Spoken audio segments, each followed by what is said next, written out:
Hello everyone, ఈ వీడియోలో మనం బ్యాంక్ నిఫ్టీ, ఫిన్ నిఫ్టీ ఇండెక్స్ దాంట్లో బ్రేక్అవుట్ జరిగినప్పుడు అది రియల్ బ్రేక్అవుట్, ఫేక్ బ్రేక్అవుట్ అనేది చూడడానికి మనం ఏం చేస్తామండి, ప్రతి ఒక్క చార్ట్ అనేది పెట్టుకుంటాం, దాని వెయిటెడ్ స్టాక్స్ అనేది పెట్టుకుంటాం అనమాట.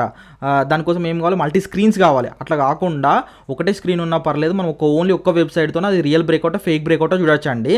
ఇప్పుడు డిసెండింగ్ ట్రయాంగిల్ బ్రేక్అవుట్ అనేది జరిగింది. ఇప్పుడు కిందికి పోతుందంటే దీని వెయిటెడ్ స్టాక్స్ కూడా బీరిష్ సైడ్ ఉన్నాయో బుల్లి సైడ్ ఉన్నాయో చూడాలంటే మనం ఏం చేయాలి, ఇక్కడ ప్లస్ సింబల్ మీద క్లిక్ చేసి జిఓసి మీటర్ అని టైప్ చేయండి. జిఓసి మీటర్ అని టైప్ చేయండి కానీ మీకు ఫస్ట్ లింక్ అనేది ఇట్లా వస్తుంది. వచ్చిన తర్వాత మీకు ఇక్కడ పుల్లర్స్ ఆర్ డ్రాగర్స్ అని ఉంది కదా, దాని మీద క్లిక్ చేసుకోండి. ఇక్కడ చూసుకుంటే ఇక్కడ బ్యాంక్ నిఫ్టీ అనేది క్లిక్ చేసుకుంటే ఇక్కడ మనకి ఏం చేయాలి, నెక్ లైన్ బ్రేక్ చేసి డౌన్వర్డ్ డైరెక్షన్ పోద్దని వచ్చింది బ్రేక్అవుట్ అనేది. అప్పుడు ఇక్కడ డ్రాగర్స్ అనేవి ఎక్కుంటే మనం ట్రేడ్ అనేది తీసుకుంటాం. ఒకవేళ పుల్లర్స్ అనే వాళ్ళు ఎక్కుంటే ఏమవుతుందంటే అది ఫేక్ బ్రేక్అవుట్ అనమాట. అట్లా మీరు ఏం చేయొచ్చు, నిఫ్టీలో కానివ్వండి, ఫిన్ నిఫ్టీలో కానీ, మిడ్ క్యాప్లో, సెన్సెక్స్లో ఈ 5 ఇండెక్స్ దాంట్లో చూడొచ్చండి.